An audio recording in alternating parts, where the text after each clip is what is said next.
On the date of November 19th, 1983, it was very early, around 3 to 4 a.m. if I recall. Some people clarified they did not want to be in the chambers when we began the test, but Howard insisted we include everyone on this project to avoid complications.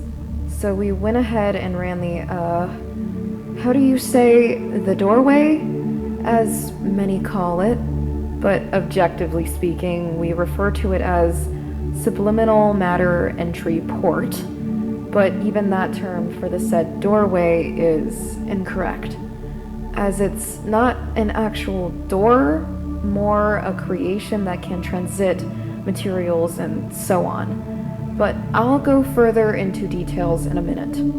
Yes, so as I was saying, the subliminal matter entry port is not considered a door nor an entry.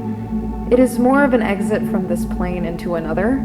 We don't quite understand what this other plane is. We have observed the doorway and have sent about 2 or so probes into it. The first probe came back completely withered. It was as if it aged centuries in the matter of hours. But things were more forgiving on our second go-around. The first probe we sent was, how do I put this bluntly? Basically a camera strapped to an RC car. Nothing formal. It was quickly thrown together by our technical engineer, Warren, first name Anthony. But as it descended into the doorway, the room got slightly brighter, most likely due to the disturbance of the RC car moving forward into the door. Another thing to add would be the room got a degree or 2 colder suddenly, possibly due to the doorway, but we have no actual way of knowing exactly why it got slightly colder. Could be a coincidence, but anyways. Probe 1, which Warren named RC, he's on the juvenile side, FYI. We descended RC through the door about 8 hours after our second test, which, to our recollection, has so far been successful. We sent RC about 12 feet into the door.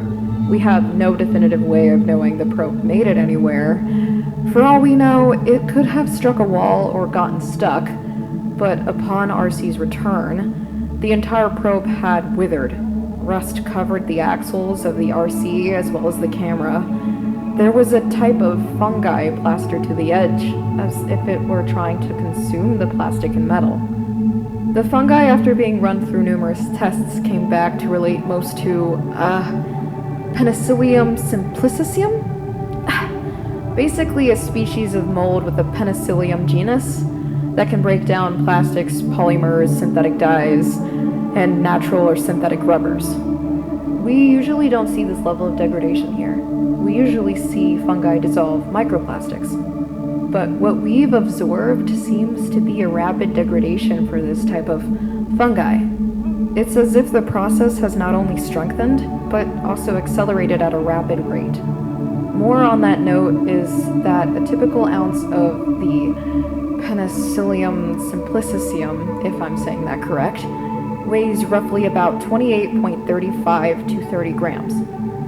Whereas this new source of fungi found on the RC weighs almost double, weighing it at 45.66 to about 46.04 grams. The difference in how it operates is pretty vast, as we don't entirely understand it yet. We have run other tests, but all have come back inconclusive. The fungi move as a single unit and acts, or better saying, it behaves like an octopus. Also, there was no way of finding out what was collected on the camera as it was completely withered away, or better yet, degraded by the fungus. So there was no possibility of obtaining that data. However, the doorway also acts as sort of a, well, I should say first that it is not a door. I mean, there is a wall behind the framing, there is piping and wiring, and there is just no better explanation than to say it isn't a door. We have taken a few dozen photographs of the door for observation, and as you can see, It obviously is not a door, but it appears to have a sort of physical light energy if there ever was. When many think of a portal, they imagine a direct path to another place.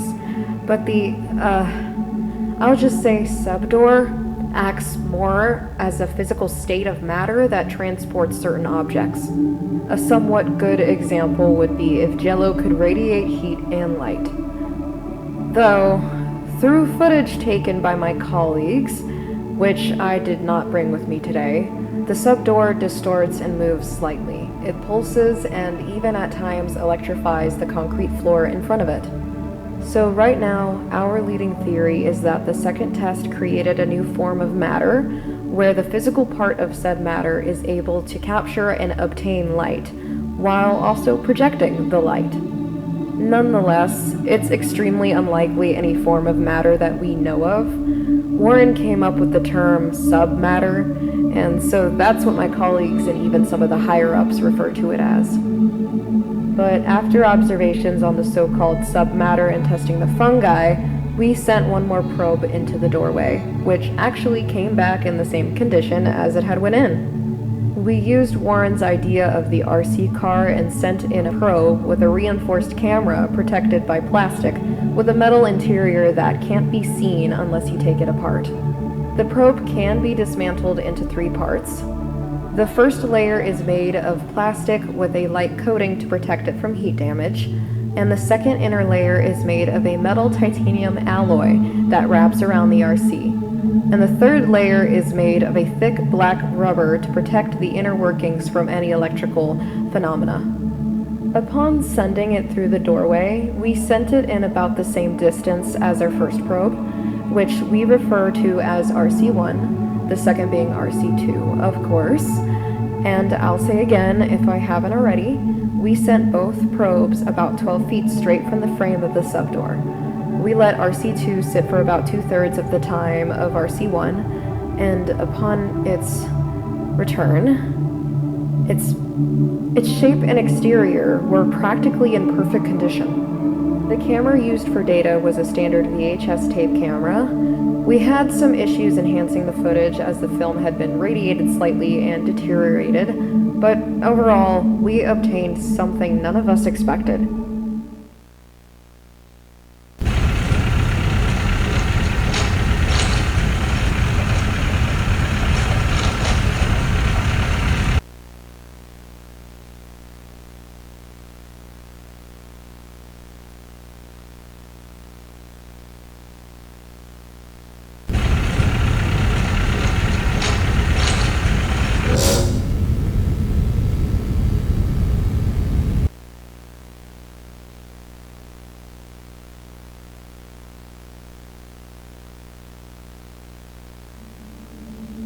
The probe came back with footage from another place, another plane. Now, I can't go into extreme detail, but this other plane is unlike any other. It's as if this world were a book, written backwards, read upside down, and then made into a movie that was recorded on an already filled tape. This other place isn't like our own. We don't know if it was created because of our door, or if this other place was always there and we just created the pathway. However, what we do know is that it's observable by a probe. Therefore, rumors are spreading around the facility of a manned mission within. I cannot say I'm entirely against this decision. However, I must say we need to be cautious, as this other place is pretty mind-bending. From what I've seen from the tapes and taken footage from RC2, this place repeats, if that makes any sense. The foliage within is pretty vast and pretty strange. However, in some spaces, structures are formed, as well as, how do I say, sounds? Possibly? I'm going off vague memory from my most recent meetings, as well as grainy footage. But what I can say is, this is another environment, like our own, but reversed. Flipped upside down, rotated and regenerated. We're calling this environment subspace. We have a few people we're debating on sending in on a mission. We don't entirely know if people can transfer through the submatter door. However, we are still preparing for all situations. We still have not been able to locate James H. Pierce. Mr. Pierce is another one of our employees who will be contributing to the manned mission inside. Overall, he will be focusing mainly